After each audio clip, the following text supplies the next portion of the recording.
It's time again for the one show that takes a look at business from a different perspective, the coaching perspective, with Master Certified Business Coach Doug Gefeller. Hey, Doug. Hey, Paul. Glad to be with you in studio here today. Well, welcome to today's episode of The Coaching Perspective. I'm your host, Doug Gefeller. I've been a Master Certified Coach by the International Coach Federation since 1999, and I've been coaching business owners, senior executives, and their teams for 20 years here in Southern California, all under the banner of The Coaching Perspective. If you'd like to know more about my coaching services, just go to the website, thecoachingperspective.com, or you can reach me the old-fashioned way, 714-726-8354. Before we get started with our guest, we're doing a first here today, Paul. We are. We're experimenting. This is our beta test, and you're the tester here. You're the hamsters that we're experimenting with. We are streaming live. For those listening live, you can actually see what's happening in the studio. You can see Doug Gefeller and his guest on our OC Talk Radio Facebook fan page. Go to Facebook, type in OC Talk Radio, and our page will come up. And if you click on the icon there, you'll see the studio, live streaming video from the studio. Okay, and if they're listening to the podcast, where do they find it? We're going to have it's also being recorded on YouTube, and it'll be on our YouTube channel, and hopefully as well as yours. When he says ours, he means the OC Talk Radio. Yep, OC Talk Radio has a YouTube channel. We're going to start streaming these live and then collecting them there so you can watch as well as listen. Great. Okay, well, our guest for today is Laura Ello, the owner of Ultimate Upcycle, and she's going to be talking about the power of choice. Laura has over 20 years' experience in the health, wellness, and fitness industry, encompassing both field and corporate roles. She's developed proven methods for optimizing learning and development, processes, budget, and manpower. And her background includes the end-to-end strategic development, training, implementation, and execution of diverse projects and initiatives across 400-plus locations. Wow. She has a proven record of professional excellence and integrity combined with outstanding written and verbal skills, organizational and analytical skills, and she is a team leader as well as a team player, creating a fun and empowering work environment for those she works with. And can I add one other thing? She's the only guest that actually took the time to go online, Google our studio, see what color our walls were, and to wear something complimentary and yet contrasting. So it's perfect for our first video feed here. Yeah, and she didn't even know it was going to be video. And you're here. I won't tell you that while we were waiting, she said, I think I'm having a bad hair day. I'm glad we're not going to see anybody's going to see this. But it doesn't look like you're having a bad hair day. Welcome, Laura. Thank you. Thank you. I'm so honored to be here, Doug. Thank you. Oh, it's our privilege to have you here. Well, look, let's just jump right in. Tell us what you did before your current career. Give us some background. Sure. Well, like a lot of people, I've had sort of a varied background and actually started my professional life as a hairdresser. That's why all the concern about the hair.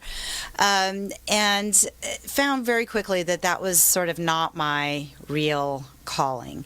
I became a hairdresser because I like to help people feel good about themselves, but I didn't necessarily enjoy standing on my feet all day. And of course, people's hair grows in 6 weeks, and everything I did has gone to pot at that point. Right. So, after some time and thought and reflection, I started working as a fitness instructor, getting involved in the fitness industry.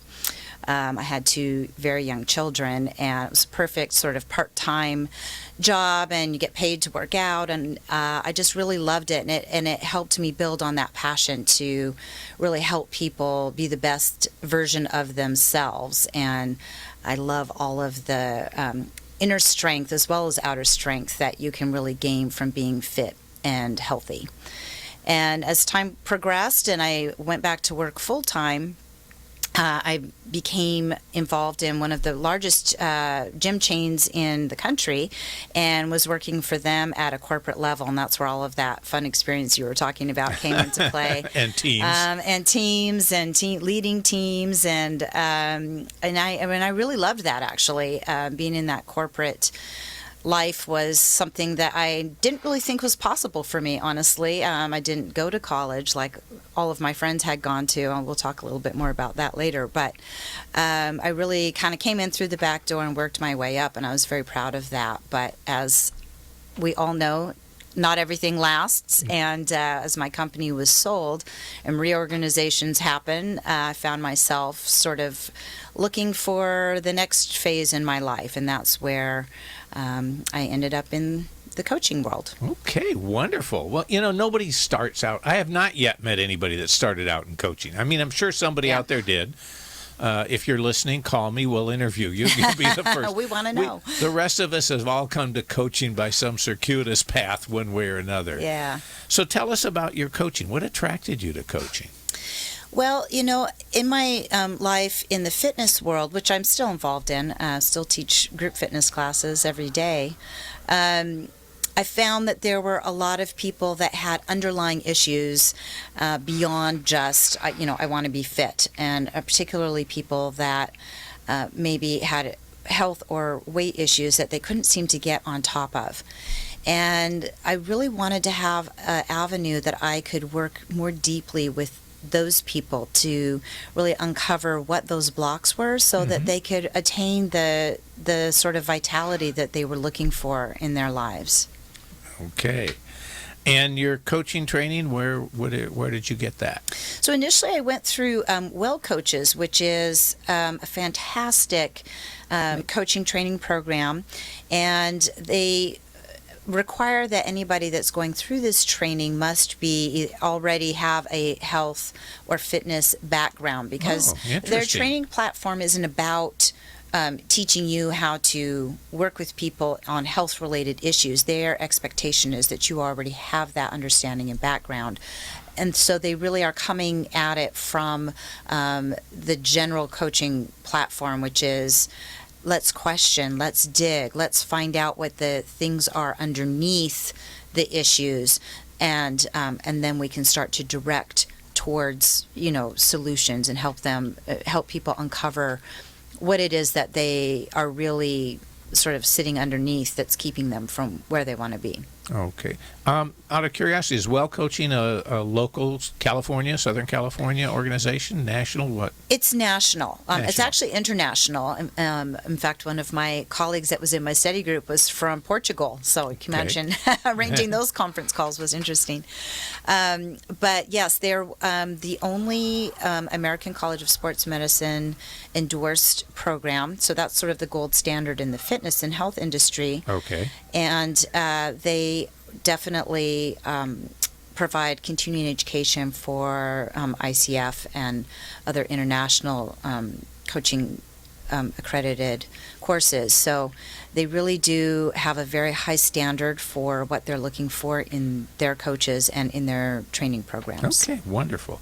All right, so that kind of brings us up to date, I think. So tell us about your practice today. What is your business, or multiple businesses, as so many people have today? It's even within the coaching path that I've taken, it's had a few twists and turns. I did originally really want to focus on that health aspect, but as I got into it more and working with clients, I always found that their health issues had other deeper personal issues, and so I started really moving more towards that personal growth coaching and trying to sort of uncover other things that were really holding them back, that may not, that their health and wellness is really a symptom of. And of course, that path seemed to lead me to attracting a lot of people that are going through divorce, largely because of my own experiences with that. And so I seem to be moving more down that path and working closely with people that are trying to either make that decision or trying to work through that decision and how it plays out in their life. So continuing to evolve with my clients is sort of my focus. And then, of course, with that hand in hand for me is speaking. I love speaking to groups and writing. And hopefully in the future, I'd like to combine all of that into some wellness retreats so that we're really hitting your health, your wellness, and your future personal growth in, some maybe 4 or 5 day intensives. That's kind of my 2017 docket. Okay. And like any good coach would do, I've made a note of it that it's on your list that you're going to do it by 2017. So I'll be following up with you. Oh, no. Accountability. Accountability. You won't get away from it. I know. You just can't. It's not a bad word. It's not a bad word. It's a good word. Would you say that working with people involved in divorce, thinking about it, going through it, is a niche for your coaching, or it just happens to be part of your clientele? I think that it's becoming more of a niche. It just seems to be evolving that way, because I have such a crazy sort of background of my own. It really helps people to feel like I understand what they're going through. And with any coach, I think that personal connection is really important. And when they know that you can empathize and understand with where their head's at and what's going on, it really seems to, open up some pathways for them to feel comfortable digging a little deeper for themselves. Okay. I think it's almost more important for clients than it is for coaches to have some experience or some credential in the area that the client's problem is in. I know people come to me for business coaching and they look at my business background, which doesn't tell them anything about how good a coach I am, but they think it's important. Yeah. And I would assume the same thing is sort of true with what you're talking about. Yeah, I think so. Okay. So how do you find your clients? That's always a question I like to ask coaches. We were talking earlier a little bit about social media, and I, of course, I have a website and a blog, and promote my blog on social media, and that's one way that people find me. And they really do relate to I'm sort of a storyteller, so I like to tell a lot of stories in my blog. It's a little less of a to-do list and more of a this is what I have experienced kind of blog. And so that's one place. The speaking that I do definitely puts me in front of people that either need help themselves or know somebody that could use some help figuring out what are my choices, where am I going, what am I doing, and especially in that arena of divorce, 'cause that's sort of my main speaking topic. Okay. And I'll ask you again at the end of the show, but in case somebody gets interrupted, how do people get a hold of you? You talked about your blog. Where do I find your blog? Yeah. So that's at www.ultimateupcycle.com. Okay. And is that the best place to get more information about your business? Yeah, that's a great place there. Or finding me on Facebook under Ultimate Upcycle, Twitter, Ultimate Upcycle 1. I like to keep that brand strong through everywhere so that it's very consistent. So those are sort of the best places, or even just the good old-fashioned way, like you said, phone call. My number's 949-229-0813. Okay.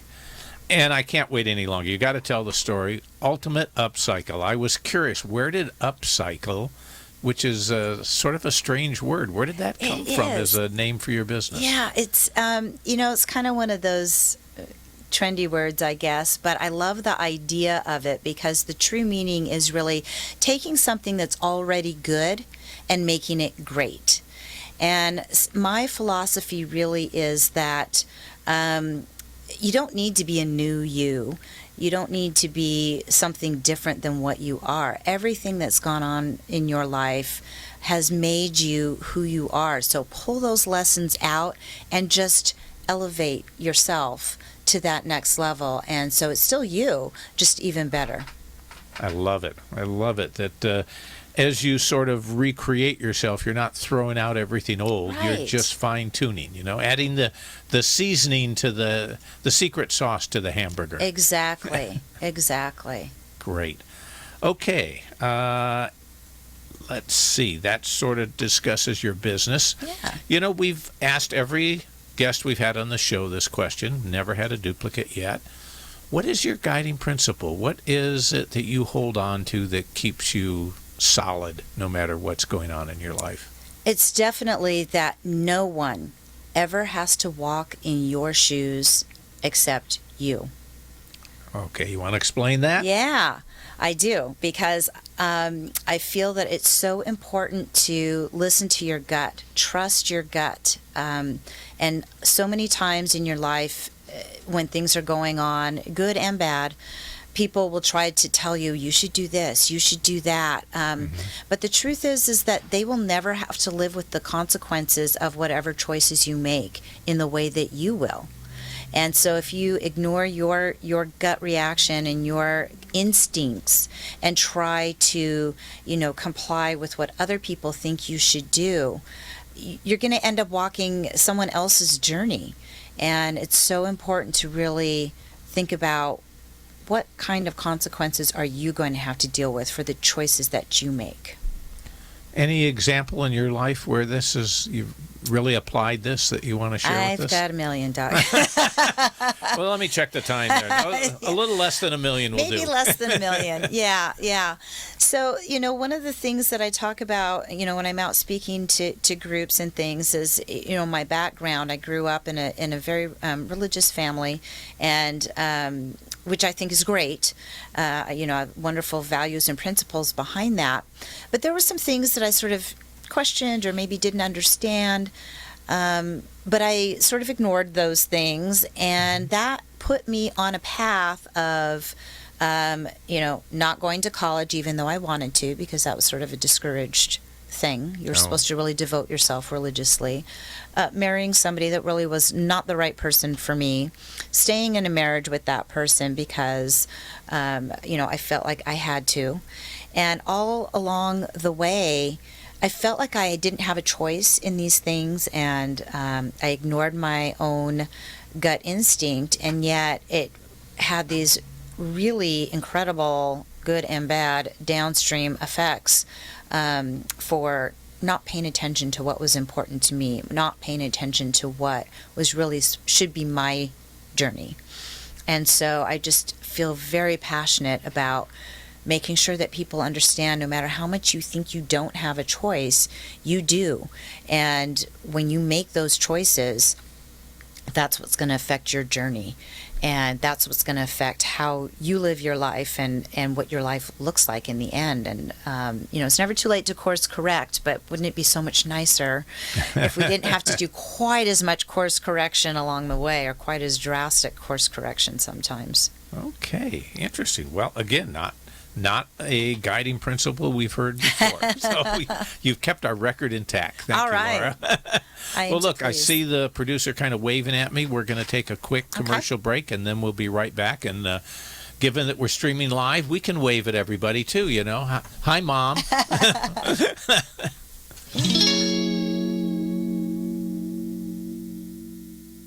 Do you have a desire to be a part of a conscious community? I mean a community of people who get together with the purpose of strengthening their awareness muscles, deepening their relationships, and striving for the extraordinary?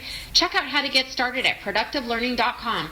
We are a unique self-development company, and we believe that we all have the innate ability to create and live the lives we truly want. But we also know that ability needs to be nurtured and developed. That's why we offer over 40 different workshops to our conscious community, workshops that intentionally stretch you beyond your comfort zone towards what you truly want. Our workshops are not ordinary. We take journeys across the world, from exotic scuba diving trips to rich cultural getaways. And we offer amazing workshops right here in South Orange County. Join us and find out just how extraordinary life can be. Go to productivelearning.com today, or call Lisa Reed at 949-234-0628 to see how you can be a part of our conscious community. That's productivelearning.com or 949-234-0628. Imagine what it would feel like to lose everything. Your job, your home, your family, your dignity. This has happened to thousands of the men, women, veterans, and young adults we serve at Working Wardrobes. What do we do to help? We provide career development services, life skills workshops, job skills training. We provide the perfect interview outfit, and we get clients placed in jobs. Call Working Wardrobes, 714-210-2460. Donate, volunteer, invest, hire. All right, let's pick it back up with Doug and his guest. Okay, and we're back with Laura Ello of Ultimate Upcycle, and we're ready to get into the topic today. The All right. topic is the power of choice. What Why did you pick that? What are you talking about there, Laura? Well, like I touched on earlier, I grew up in with such a narrow point of view, such a narrow framework through which I looked at the world. And, I really allowed myself to buy into that framework. And as a result of that, I made some rather disastrous decisions in my life. And so it's really important to me to help people understand that, all you have to do is open that framework up just a little bit, and perhaps you will see some choices that you didn't realize were there. We make millions of choices every day, and sometimes we don't even realize it. Did you brush your teeth this morning? I hope you don't have to answer that. But most of us probably did. And you think to yourself, well, that's not really a choice. I have to do that. But you don't. You really don't. Now, of course, the consequences of that are that your teeth may fall out, right? But everything that you do, you really do have a choice in the matter. So, understanding that there are always choices, weighing out the pros and cons of those choices. Just because you choose something, even if it's the right choice, doesn't mean that there may not be some negative consequences that you're going to have to work through.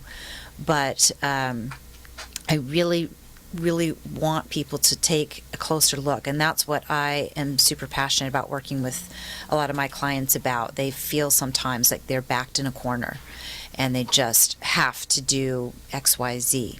And I want to help them step back and examine what their choices really may be, so that they can make more informed decisions, and decisions that are going to be more impactful in a positive way down the line for their lives. Do you have a set procedure that you go through to help them realize that there's more choices than maybe they thought at first? Or one of my favorite things is I call it Y to the fifth. Y to the fifth. Y okay. to the fifth, because when we get to a place where someone says, well, I must do X. Why? And usually it's a practical answer. Why? I feel like a 2-year-old sometimes. Why? But I keep asking them why until we can sort of move through that practical answer and down into some of the emotions that are coming up that are supporting that practical answer. So if it's, why are you staying in a marriage? I have to stay in this marriage. Why are you staying in a marriage that you aren't happy in? Well, because, I can't afford to leave it. Well, why do you feel like you can't afford to leave it? Well, I don't have a job. Well, what would it take for you to have a job, or why is that a challenge for you? Well, I didn't go to college. You see how there's all of these reasons, and they're legitimate. They're true things, true stories that are going on in someone's life. But as soon as we start getting to, well, I don't feel like I could compete. Now we're starting to get into the fear factor. I'm concerned I wouldn't be able to measure up. I haven't kept up with, my colleagues or my peers, in a career way or something. And we start to get down to, okay, now we understand. This is really about fear. And now we can start to rebuild what choices might be available. Could you do online schooling? Could you take a job that will pay the bills for the time being? Could you, look to some friends for some training or mentoring? There are always options, but when you just start at, well, I just can't do it, and you shut down that whole realm of possibility, you have to really start digging with your whys. Do you think that it's... would it be a progression of sort of moving from the intellectual answer, the factual, to get to the more emotional reasons? Is that the depth that you're really going to? That's really what I want to look at, because I think that as soon as you can identify what those emotions are that are really supporting your quote-unquote practical or intellectual reasons, then you can start to deal with those in a real way. And I'm all about practicality. I'm a realist. I wish I was an optimist sometimes, but I'm definitely a realist. I've always got one foot on the ground. So I think that it's so important to understand what those emotions are, so you can build a practical strategy for walking your way out of that whole. Well, and there's a lot of scientific support for that. I mean, some of the studies in neuroscience are showing that while we give factual reasons for doing something, that the first decision is made at the emotional level, and then we collect the facts to support the emotional decision that's already been made. And that's what I kind of hear you saying. Definitely. And we don't know it. That's the thing. We're so like masterful at it happens just like that, and we're really masterful at covering up and sort of protecting those emotions, and before you know it, you're completely out of touch with that. What do you think is the more difficult area to work in with your clients? Is it identifying what choice to make, or is it identifying that they have choices? Wow, what a great question. I think it really is identifying that they have choices a lot of times, because once they start to open up to the idea, the possibility that they have a choice in something, they can start to pull some practical choices out and start building those steps up themselves a lot of times. But they've got to get to a place where they realize that they can do something about it before they can really figure out what those choices are. After that, it can really just be a pro and con list. This choice has this positive and this negative, and start to weigh those out. That gets to be pretty easy. It sort of reminds me of the old when you used to listen to records and the needle would get stuck in a groove, and all you heard was that same part of the song over and over, and that's sort of where we are. We don't realize that we're replaying the same track over and over, and that there's other stories to listen to. Absolutely. Yeah, that's a great analogy. So the issue is making the choice, broadening your scope to look at different choices. So tell us a little bit about how this impacted for you personally.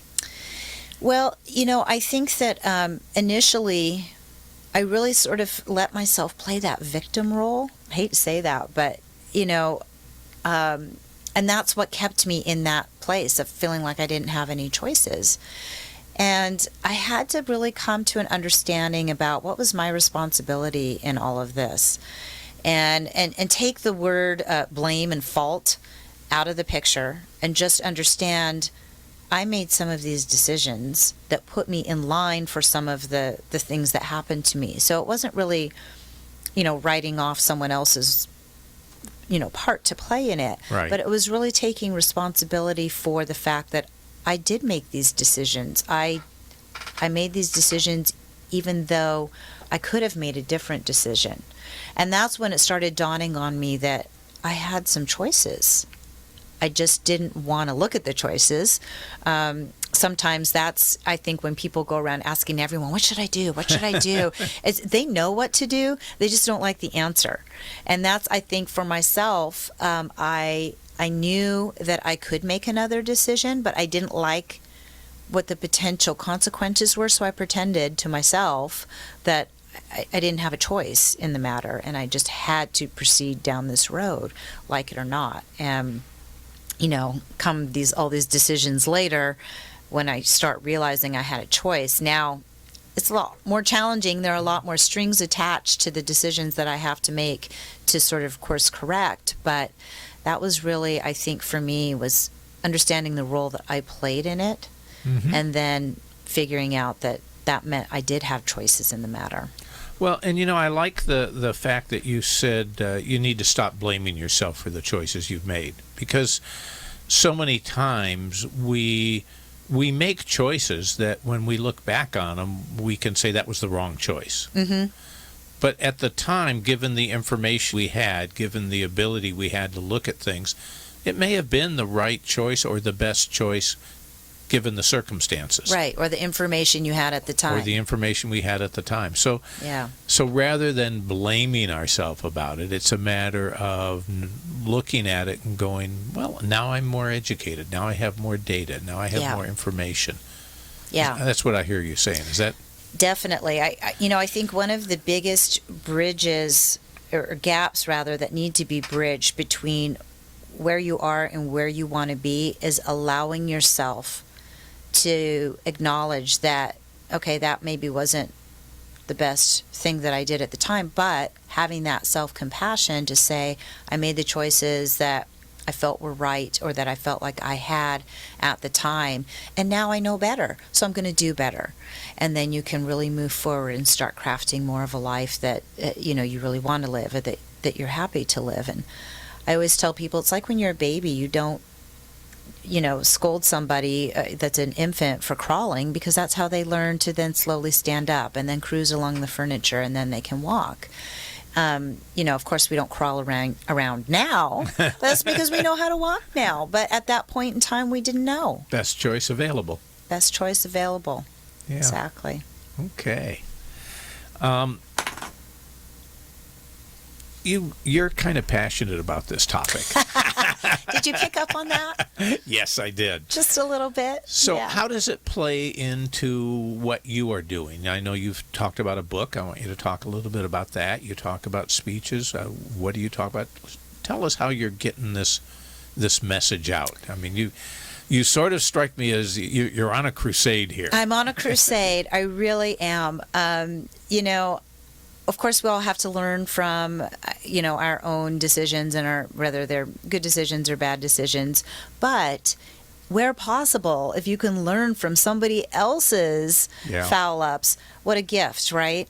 And if you can take the lessons yourself out of your own foul ups and leverage that for your own self and to help others, I think that's also a gift. And that's really where I'm at right now. So I really am passionate about getting in front of groups of people that are looking for personal growth, or Rotary clubs, or community service groups, people that are dealing with abuse, domestic violence groups, and helping those people understand that the circumstances can get this dire, because I would really talk about what I did, what my choices were, and how I came through them.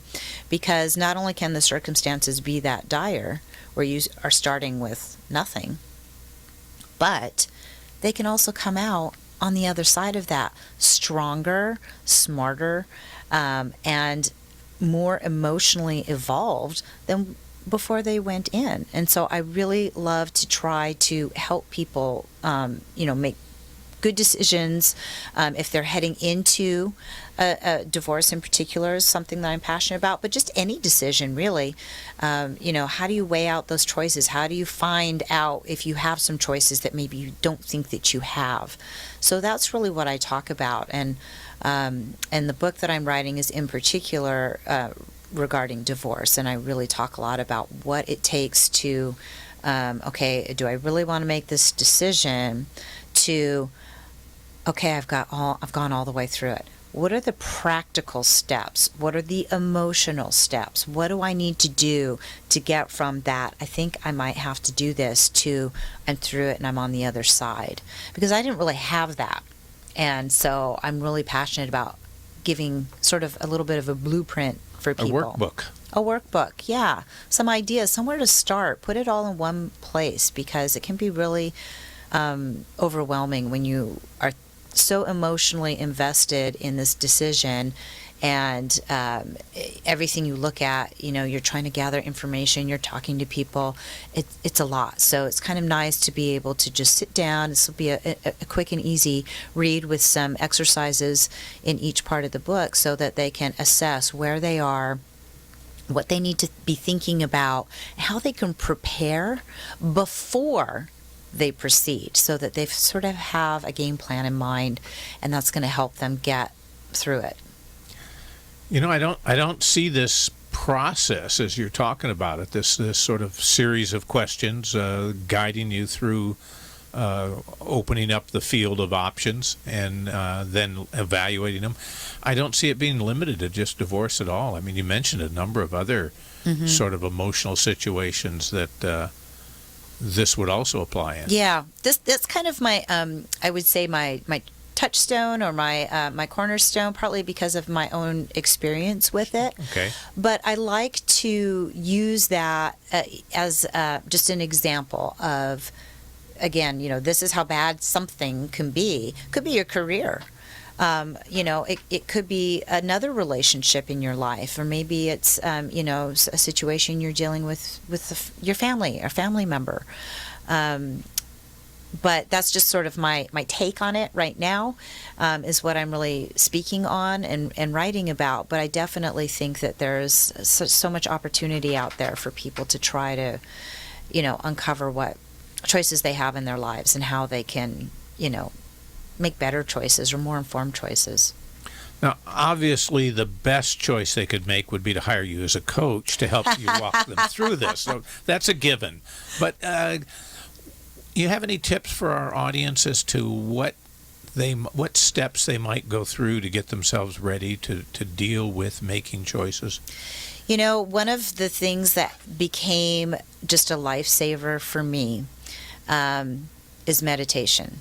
And there's so many levels of meditation. There is the spiritual, there's the mantras, there's the om, there's so many different things that people, what that word means to people. And I'll tell you, one thing I've learned is that what words you use is the difference between someone listening and someone not listening. Isn't that the truth? The labels. So true, so true. Just like that word responsibility versus blame, the difference there. But when I'm talking about meditation, what I'm really talking about is taking some time to quiet the world outside so that you can get grounded and ask yourself important questions. Questions like why? That why to the fifth. Even if it's, you're just doing that for yourself. And don't lie to yourself while you're sitting there. I love guided meditations. It doesn't have to be an hour long, sitting in that cross-legged position kind of a thing, but just even 5 to 10 minutes of mindfulness. And they're doing so much research on how important that is before business meetings, before, interviews, before important decisions that people are making. Just taking some time to not go down the worry road, not go down the blame road, shut all of those things out and just spend a few moments of quiet. And you can observe the thoughts coming and going, but really sort of hone in on those whys so that you can get underneath to your emotional, impetus for what you're doing and start opening your world up a little bit for better choices and more choices than you thought you had. Would journaling be a part of that? I do like journaling, but you know what's interesting? So I'm a big fan, of course, of that, of being grateful. I mean, gratitude is such a big part of building happiness in your life. But I tend to be, I'm such a process-oriented person that when I first started to try to journal, I'd think, I have to write down 5 things a day. And I have, I'd set up this whole process, and then I would just get overwhelmed with it. And I thought, well, this is silly. So now, what journaling has turned into for me, especially when it comes to gratitude, would be what went right today. And some days that's just, the coffee maker went off on time and I've got a hot cup of coffee to start my day. And that might be the only thing you write about. And that's okay. That's a good thing. And from there, it can easily just be just jotting down a thought. I felt really overwhelmed. And you don't always have to explore those thoughts right then and there. But I think sometimes just getting it out is a big part of, being able to explore it later. So I think that meditation and the journaling, like you said, they sort of go hand in hand. So jot down what comes out. You don't always have to analyze it. You can step away and but let yourself sort of have that free flow of thought. And that helps a lot. I think journaling was a wrong word. I used the wrong word. It sounds like too big a thing. What I hear you saying is if you're going to take time to sit and truly think about where you're at, meditation, then it might be good to jot down a note or two. You don't have to evaluate it in depth now, but accumulate them so that when you walk away, you don't just forget. Yeah, and that's so easy to do, when you're not in the moment any longer. And that's something that I've worked personally on quite a bit, is trying to be more in the now. You know, in the past, I've been very much of a worrier, or, you know, sort of kicking myself for things that have happened. And I've learned to let a lot of that go so that I can be more involved in my life as it's happening right now, because there's good things going on most of the time. And, you know, you can catch yourself thinking, okay, wait a minute, am I okay right now? Yes, I am. You know, it's very rare that the answer is no, I'm not. So, you know, sometimes just jotting those things down help you kind of remember what the feelings were, so that you can stay a little bit more present and not always be in that little rat hole of worry. Okay. I've been kind of directing you. I want to back away from that because I want to make sure we hear what you have to say, not answer my questions. So what else in this area do you want to share with the audience? Boy, I just really want people to be able to, you know, look inside and start to trust themselves more. There's so much in there that they know. They have so much wisdom, and we tell ourselves all the time that I don't know, I'm unsure, I'm not good enough, I'm scared, all of those things. And I really want people to dig down and sort of comfort themselves like you would comfort a child. Have that level of self-compassion and listen to what your heart is saying. And you know, you'll start to uncover what those emotions are that are holding you back, or scaring you, or limiting your field of choices. And that level of self-compassion will really help you, I think, be able to blossom and take whatever means that could be a support group, it could be a coach, it could be a book, it could be journaling, it could be all those things. Okay. Whatever means necessary, but just start. You know, and for the people that aren't coaches, what advice would you give us to help people that we see in this situation? Be there. And how do we be there for them? By telling them what to do? No, never. That's too easy. The worst, right? Can you imagine? That's as soon as you tell somebody what to do, that wall goes up. But if you can learn how to be empathetic, and that's a big, I know that's a big coaching buzzword, sympathy versus empathy. And sympathy really disempowers people. It makes them feel like you pity them, and no one likes that. No one wants to feel like that, I don't think. But if you can empathize, even if you aren't going through the same thing, we can all understand fear. Mm-hmm. We can all understand indecision. And so find that thing that you can relate to, and then just be there beside somebody that is needing to have some support through a difficult time. That might be a listening ear. It's rarely giving advice. And it's certainly being non-judgmental, because you will never know what that person feels, no matter how much they tell you. You'll never truly know what it's like to live in their head. So you can't ever put that judgment on what they're doing, how they're behaving, or what steps they're taking. You can just be there and support. You know, one of my pet peeves, I guess, is I hear people, when somebody's telling somebody else about a problem they're having, and I hear the person listens intently to them, and then they go, I know just what you mean. I've been through it. And then let me tell you my story about what my operation was like.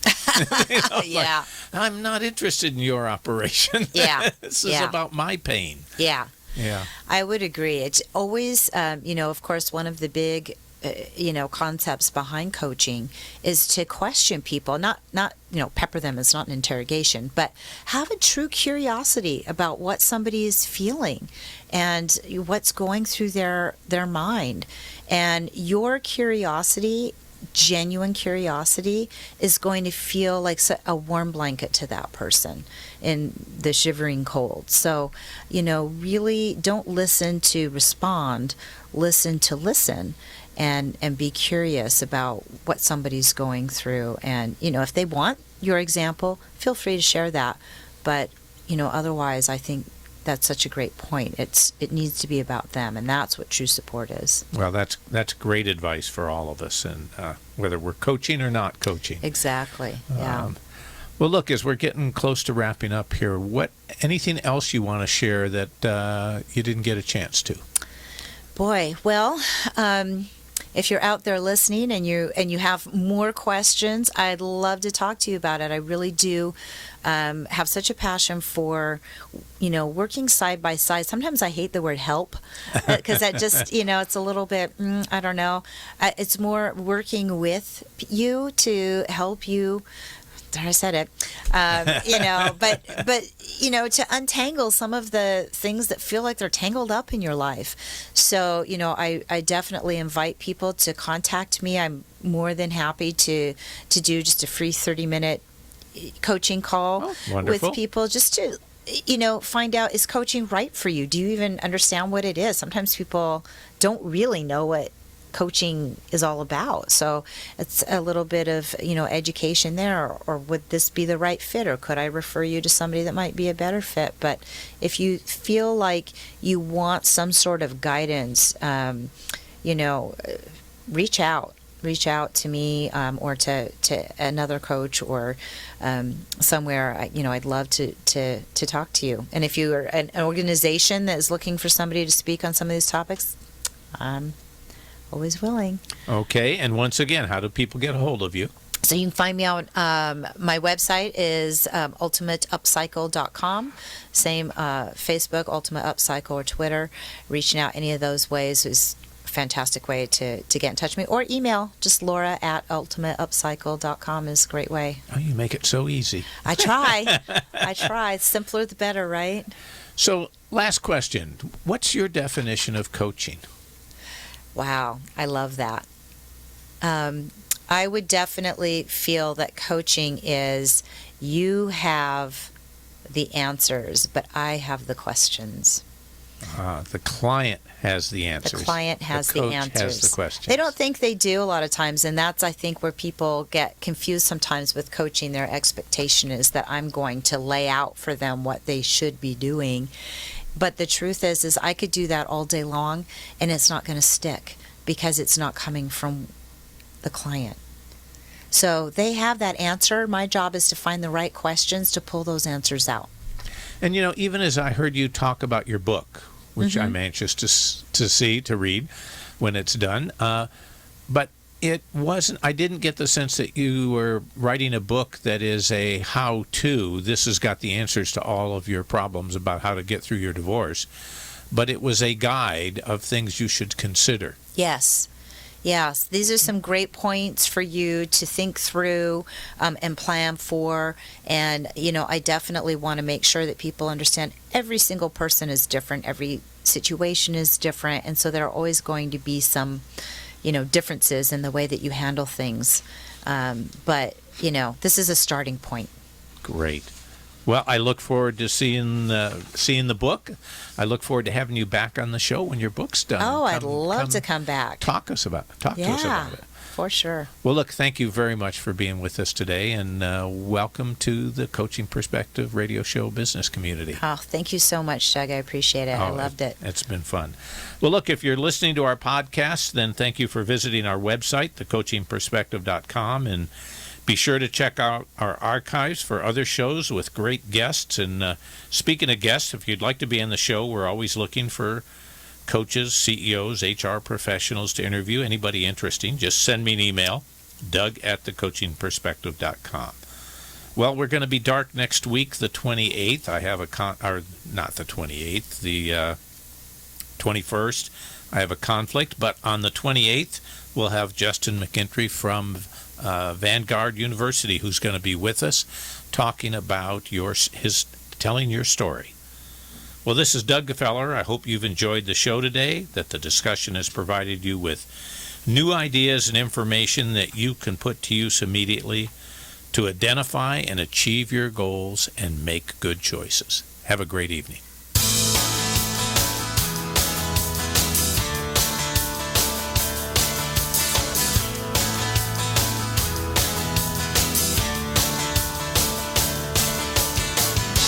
You've been listening to the one show that takes a look at business from a different perspective, the coaching perspective, with Master Certified Business Coach Doug Gefeller.